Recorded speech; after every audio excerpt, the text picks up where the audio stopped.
Au nom d'Allah, le clément miséricordieux, vous êtes les bienvenus dans le programme de l'Organisation européenne des centres islamiques pour les conférences de Ramadan. Et il nous est agréable d'accueillir le Cheikh Mohamed Ratib al-Nabulsi, qu'il soit la bienvenue. Au nom d'Allah, le clément et le miséricordieux, louange à Allah, maître de l'univers, que la paix et le salut soient sur notre prophète Mohammed, l'authentique et le sincère. Oh Allah, donne-nous le savoir utile, tu es le tout savant.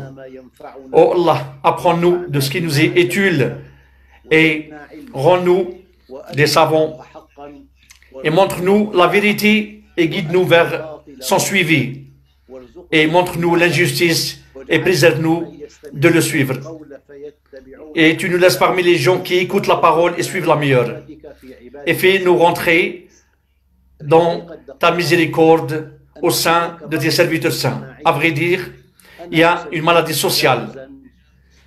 Ce que j'appelle, c'est la noyade dans le détail.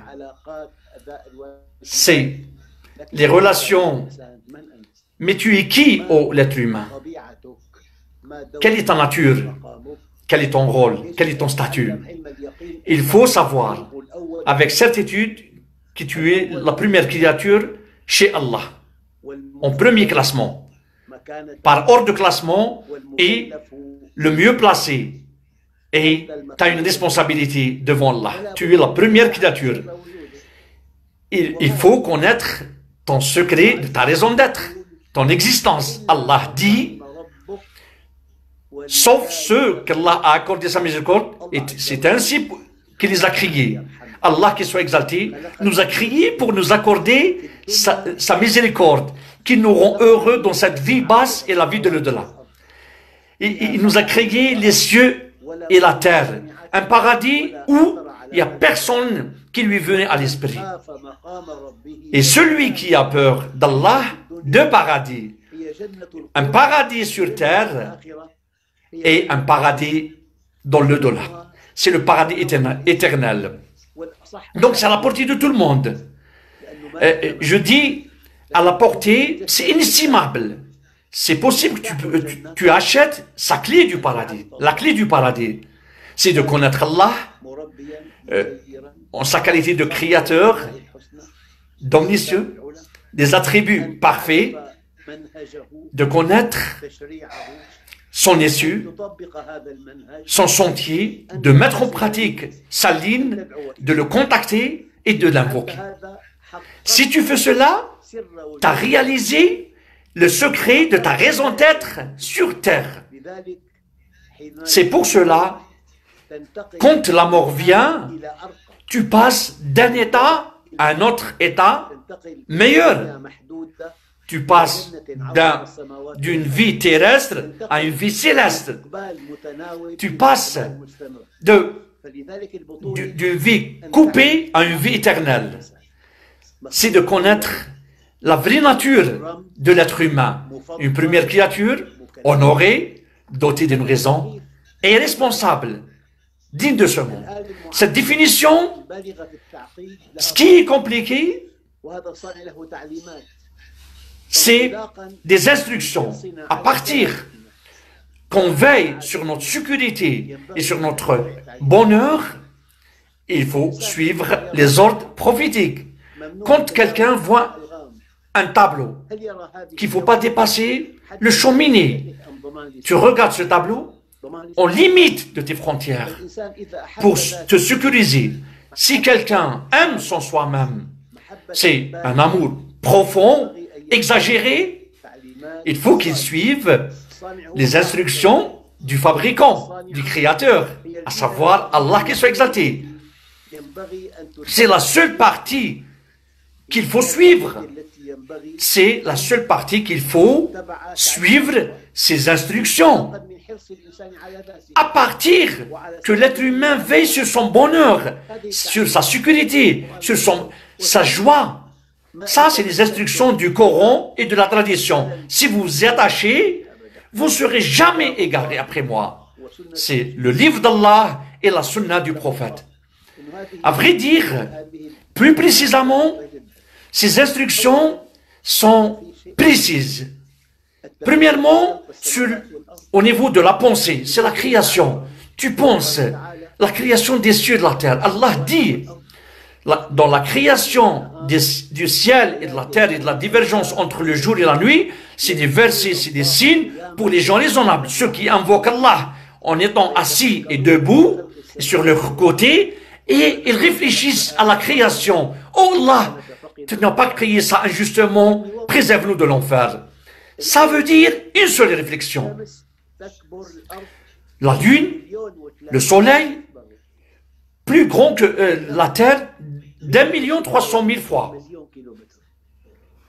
Et l'éloignement, c'est 1,650,000 kilomètres. Et à l'horizon, il y a un point rouge, ce qu'on appelle l'œil de la grenouille. Ça fait partie des signes d'Allah.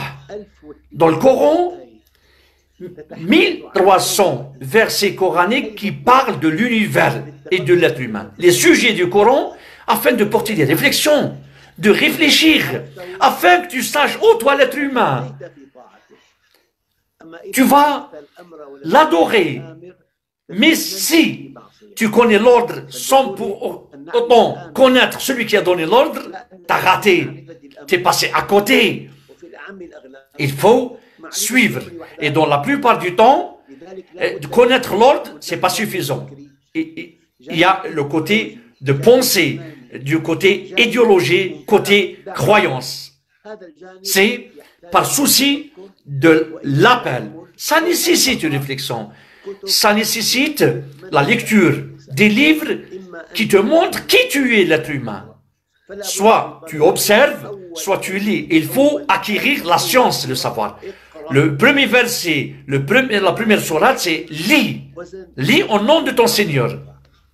Le volume, l'attitude, la largeur, la longueur. Ce qui rajoute de la beauté, c'est la progression, l'évolution. L'animal, par ses mouvements. L'être humain, à son tour, il a des attributs. Il a une longueur, un poids, et de la plantation ont des attributs, des caractéristiques, et ainsi de suite de ces autres créatures. Mais Allah l'a distingué, l'a honoré par la raison. La raison, c'est un outil de distinction. Cette raison, c'est le plus compliqué dans cet univers. Si tu l'utilises en bon escient, c'est possible que tu arrives au bonheur. Mais, approximativement, laisse de côté sa raison. Cet œil, quelle est sa valeur? En pleine nuit, il n'y a pas de lumière. C'est à même pied d'égalité qu'une personne non-voyante. C'est ses yeux. Il leur faut une lumière qui fait la médiation entre les choses. Maintenant, les choses les plus précises. Cette raison est le plus compliqué. C'est un outil, c'est un appareil le plus compliqué sur Terre. Ça nécessite une lumière. La preuve, ô vous qui croyez, adorez, obéissez à Allah et à son messager. Il va vous donner 2 fois de sa miséricorde et vous laisse une lumière pour marcher. C'est comme l'œil a besoin d'une lumière qui fait l'intermédiaire entre les choses et l'obscurité. La raison a besoin aussi de lumière. Cette lumière qui aide l'être humain pour sa guidance. Maintenant, il y a le côté de pensée à partir d'une théorie. Il y a aussi l'action. L'action, tu as besoin de la nourriture. Tu bouges pour chercher de quoi manger ou le prix. Avant toute chose, il faut travailler pour avoir de l'argent, l'argent qui te permet d'acheter la nourriture. Tu as besoin d'un autre aspect de la vie, c'est de la qualité. Tu as besoin d'une femme. La femme a besoin de son mari pour préserver la race humaine. Une fois que tu as bu et tu as mangé, et tu t'es marié et tu as eu des enfants, tu as besoin d'une chose très importante, ce qu'ils appellent les savants, les aboutissants de l'invocation. Tu veux être quelque chose d'important. Un médecin, un chirurgien, un cardiologue, un ingénieur, un prédicateur, un savant. Il faut mettre l'accent sur ça. C'est la pensée. Les trois choses primordiales qui sont réalisées complètement. Enfant d'Adam, demande-moi, tu me trouves. Si tu me trouves, tu as trouvé tout. Et si je te donne tout. Et moi, je suis le plus aimé chez toi de toutes choses. Quelle est la chose la plus aimée? Il y a le côté expert. Allah dit, il n'y a personne qui t'informe sauf Allah, le Tout-Puissant. Quand tu t'aimes, tu aimes ton soi, tu optes pour ton bonheur, ta joie. La préservation et la sécurité, c'est dans la droiture. Et le bonheur, c'est avec le bon acte. Et le bon acte le soulève chez lui. Et la continuité d'avoir des enfants sains, de bons enfants, afin qu'ils soient un héritage après ta mort. Tu es crié pour le bonheur, pour le paradis. Tu es crié pour les deux mondes, dans le monde d'ici et de l'au-delà. Si tu me demandes, tu me trouves. Et si je te donne, mais si tu me rates, tu rates tout. Mais, ce fois, ça nécessite une acquisition d'un savoir, quand même. Ce que je veux avant tout, c'est aider à voir. Tu as besoin de connaître ton poids, ta longueur, ta largeur. La plante a aussi ça. L'animal aussi. Ces créatures ont des points en commun. Il faut acquérir la science, le savoir, la connaissance. C'est quelque chose d'acquisition. C'est quelque chose que tu vas acquérir. Il faut demander la science. Si tu veux cette vie, il faut la science. Si tu veux la vie de l'au-delà, il faut la science. Et si tu veux les deux, il faut la science. La science ne te donne pas tout, si soit tu te donnes à fond. Si tu donnes tout, elle te donne tout. Mais si tu donnes un peu, elle te donne rien. Donc il faut le savoir. Un minimum pour réaliser en ta qualité d'être humain.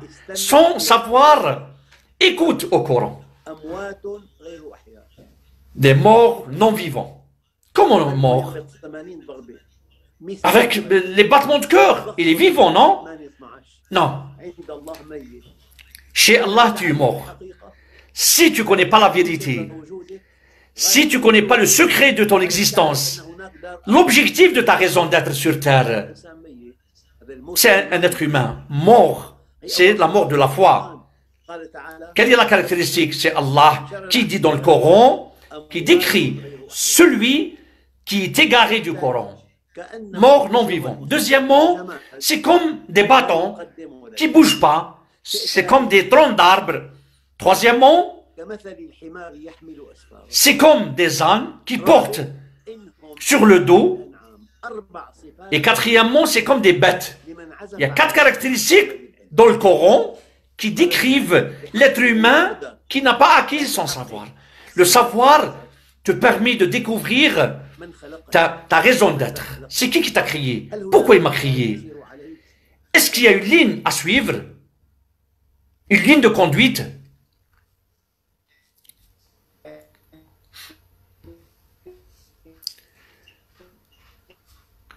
Je m'excuse, il y a une coupure depuis le direct du Cheikh. Il y a une coupure du son.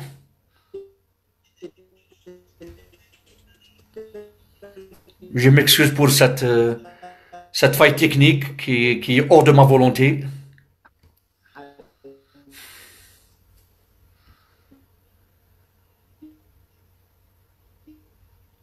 J'ai perdu le Cheikh. On a du mal à... Donc, Cheikh, on ne t'écoute pas. Il y a une faille à ton niveau, Cheikh.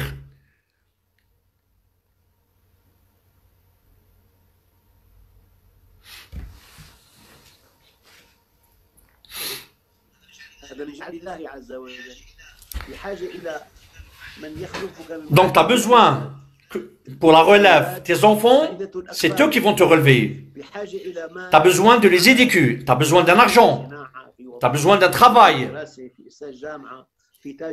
un bon commerçant, un bon étudiant. En contrepartie, donc il y a des issues qui te permettent d'aller vers le sentier d'Allah. Une acquisition, un savoir, c'est des définitions très précises qui te sécurisent et te rendent heureux. Il y a 8 milliards sur Terre d'êtres humains. Pour ceux qui me regardent, est-ce qu'il y a quelqu'un qui souhaite la maladie, la pauvreté? Personne. La tyrannie? Personne. L'oppression? Tout le monde veut la sécurité. Ça, c'est en son existence comme un être humain. Tout le monde veut le bonheur. Ta femme, la même chose. Les enfants, la même chose. Tes filles, un statut social, une maison, un moyen de locomotion. Tout ça, c'est naturel. Donc, chaque être humain a besoin d'une sécurité et d'un bonheur. Mais regarde la mort. La mort finit toute chose. C'est la limite. Quand les gens décèdent, quand tu pars de cette... ça ne veut rien dire. Après toi, c'est la mort. Il n'y a personne qui... Mais il y a une vie éternelle qui t'attend. La mort finit toute force, toute jeunesse. Le savoir du savant, l'ignorance de l'ignorant. Mais toi, quand tu crois, il y a une vie éternelle qui t'attend. Toi, tu es crié pour un vaste paradis de ce qui ne vient pas à l'esprit d'un être humain, de ce que l'œil n'a pas regardé et ce que l'oreille n'a pas entendu. Donc toi, tu cherches des instructions. Il faut acquérir le savoir. C'est la droiture. La droiture, c'est de te préserver de l'illicite, de la débauche. Tu laisses toute chose qui t'éloigne d'Allah, qu'il soit exalté. La vie est compliquée, certes, il y a un créateur derrière. Le mode d'emploi, c'est chez lui. À partir de ta sécurité et de ton bonheur, il faut suivre ce mode d'emploi. Il faut acquérir le savoir, la connaissance. Il y a une nourriture pour le corps, pour la raison. La raison a besoin d'une nourriture. Le corps, on le nourrit par des aliments. La raison a besoin d'une nourriture du savoir. Et le cœur.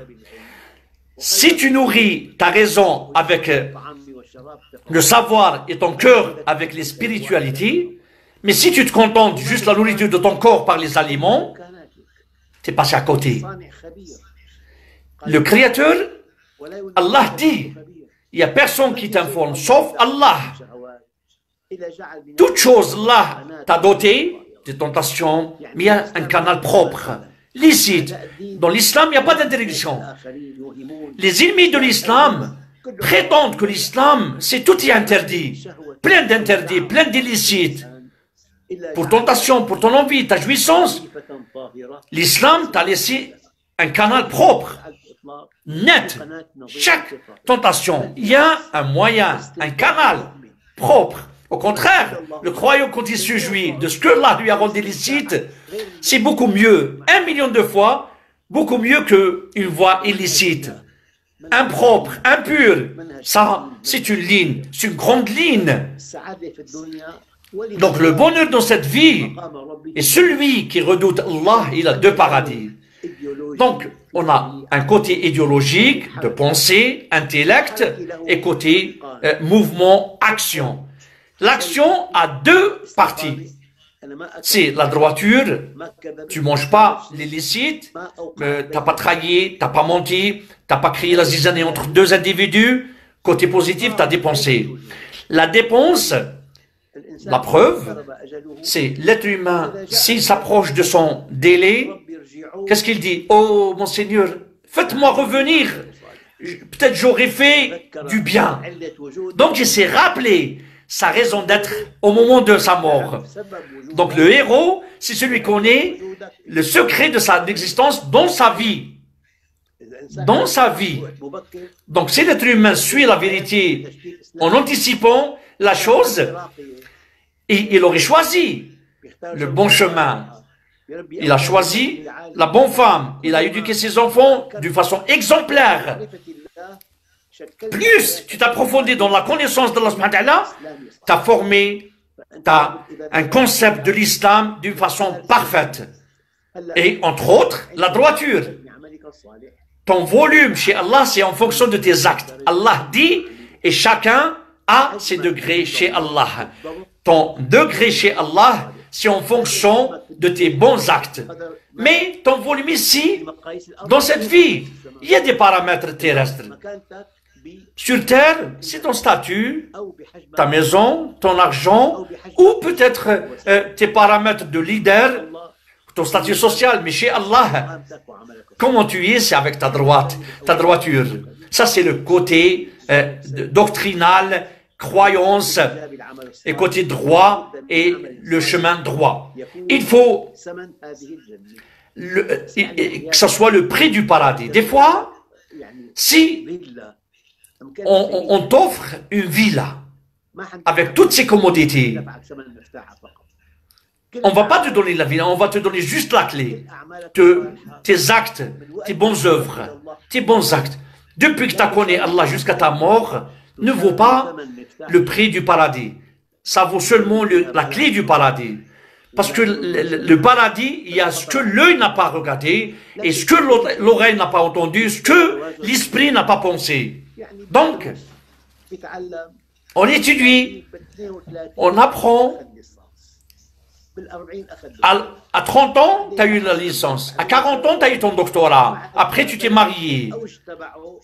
Une fois que tu as eu ton top, comme on dit, la maturité, l'âge de maturité, le croyant voit un autre concept. Ses débuts, c'est avec Allah. Sa foi évolue avec son âge, avec ses bons actes.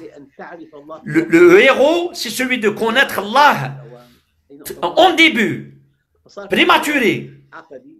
Il y a le côté croyance idéologique et le côté comportemental. Deux parties aussi, côté négatif et côté positif avec les bons actes. Donc on a le côté décoratif, beauté, esthétique. Tu as une relation avec Allah. Accomplis la prière pour m'invoquer. Si tu accomplis Allah pour l'invocation d'Allah, tu as gagné. Invoquez-moi, je vous invoque. Si tu me cites, je te cite. Si tu as accompli l'adoration, mais moi si je te cite, je t'ai accordé des donations, des bienfaits. Je te donne le bienfait de la sécurité. Allah dit, quelle est des deux équipes a priori pour la sécurité, si vous saviez. Mais ils ont habillé leur foi par une injustice. Mais les croyants, c'est ceux-là qui ont la sécurité. Ils ne se jouissent de la sécurité sauf le croyant. Toi, par exemple, si toi tu es dans la prière et tu as fait une erreur, ta prière est invalide, tu dois refaire. Donc c'est qui des deux équipes sont en plus en sécurité? Si ceux qui ont cru, ils n'ont pas habillé leur foi par une injustice, par la mécréance, il n'a pas dit, c'est pas pour eux seulement. Ils ont la sécurité pour eux. Ils se jouissent du bienfait de la sécurité, sauf le croyant. Donc, il y a une référence. Il y a une tranquillité, un apaisement du cœur, la spiritualité. Ça, c'est le plus grand prix que tu puisses avoir. C'est qui descend sur ton cœur, le cœur d'un croyant. Il est heureux, mais si on perd cette tranquillité, on perd tout. Même s'il a tout, le côté matériel, même il possède des milliards, peut-être un statut dans la société, ou peut-être il a eu la belle femme. Est-ce qu'il est heureux avec elle? Même s'il a tout, il a perdu tout. Le prophète l'a vu dans la grotte. Et Jonas, il l'a vu dans le ventre du poisson.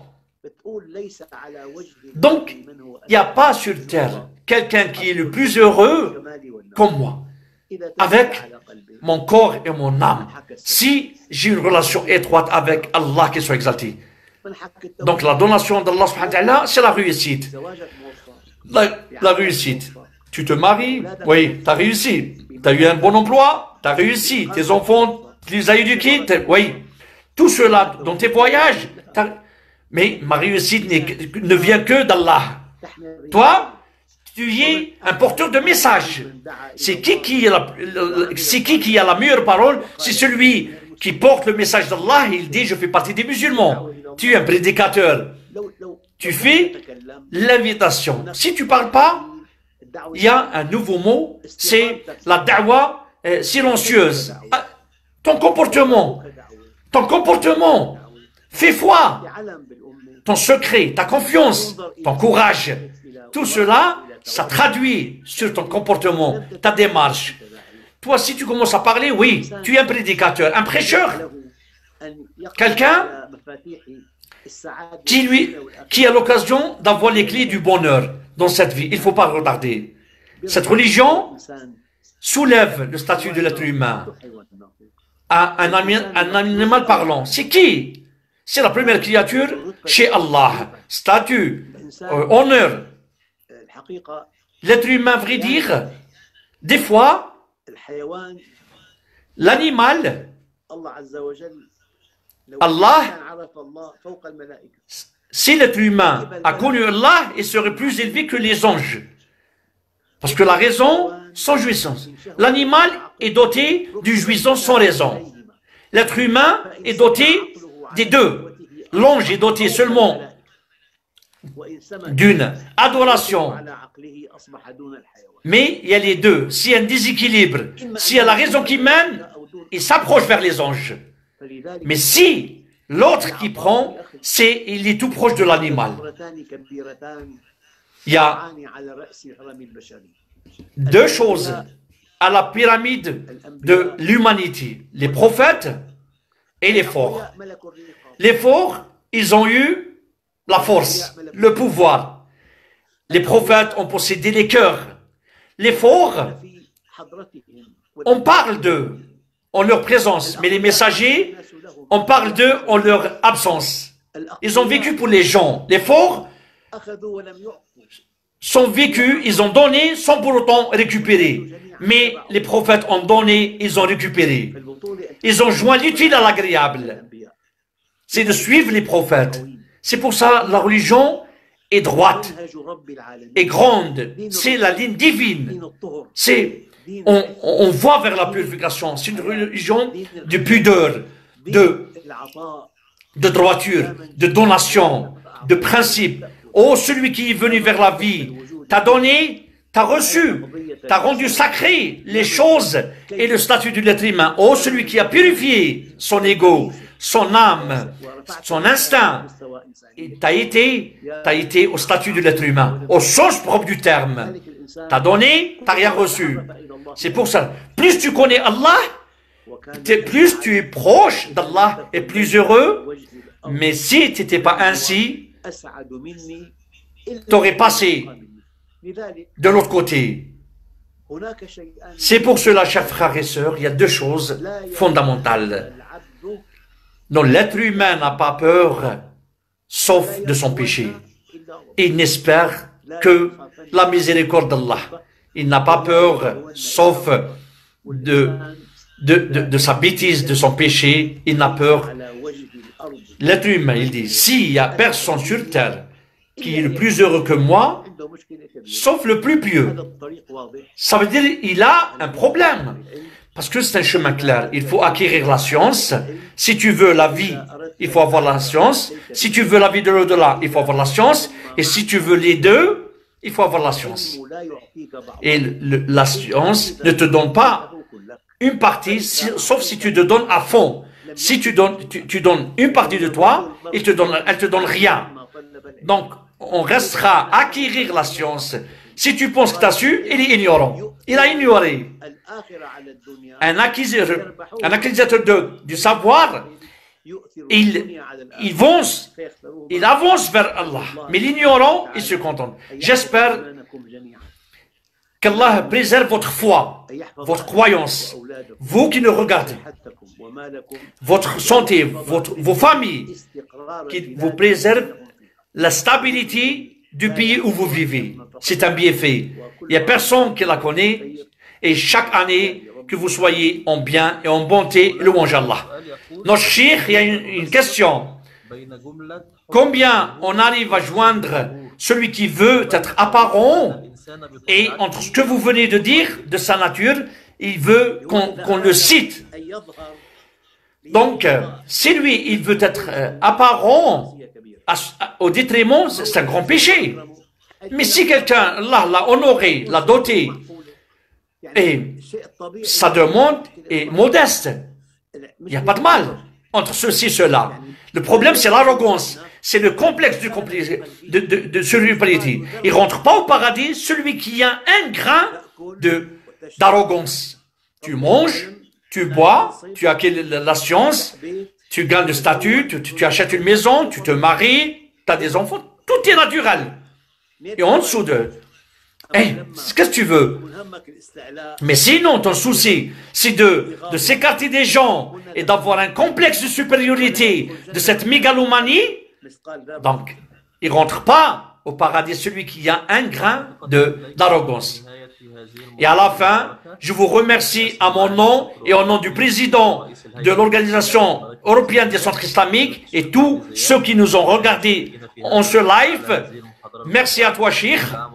Qu'Allah bénisse vos actions et qu'Allah vous récompense. Et ainsi de vous aussi. Merci pour votre écoute.